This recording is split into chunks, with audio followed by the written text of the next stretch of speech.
Bangladesh's interim head Muhammad Yunus has once again triggered unease in New Delhi. This time not through words alone but through symbolism that carries deep geopolitical weight. Yunus was seen presenting the US ambassador to Bangladesh with a book that carries a controversial map. The map appears to show parts of India's northeast as belonging to Bangladesh. The moment was captured and shared publicly, turning a quiet diplomatic meeting into a loud regional signal. The book titled Art of Triumph was gifted to US Ambassador Brent Christensen during his meeting with Yunus at the Chief Advisor's office in Dhaka. What raised alarms was not the book itself, but its cover.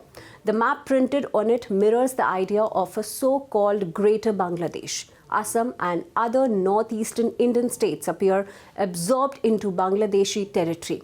This is not a random design choice. This is the same book Yunus had earlier gifted to a Pakistani military leader, sparking controversy back then as well.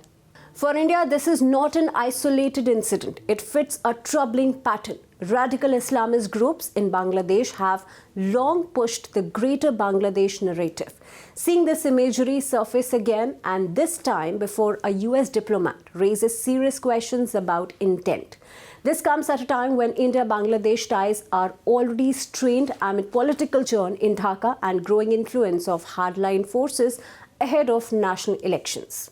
Yunus had repeatedly spoken about India's northeast in recent months. During his visit to China, he described the region as landlocked and claimed Bangladesh was the only guardian of the ocean for it.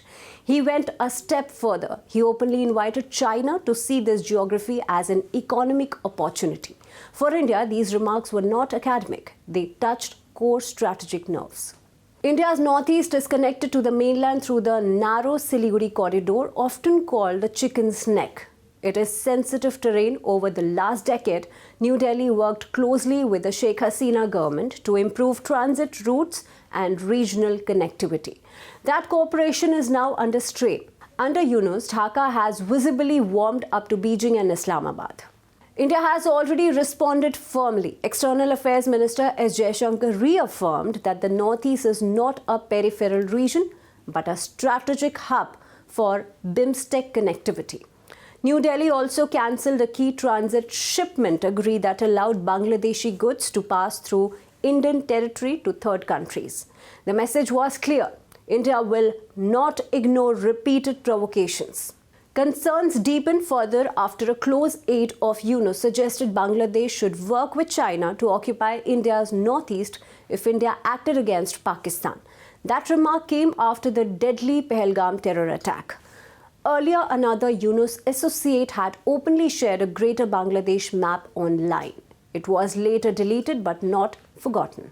Taken together, these incidents form a pattern, not coincidences. Maps matter, symbols matter, and in geopolitics, silence can be mistaken for consent. For India, the Northeast is not just geography, it is sovereignty, security, and identity. New Delhi is watching closely, and it is unlikely to let these signals pass unanswered.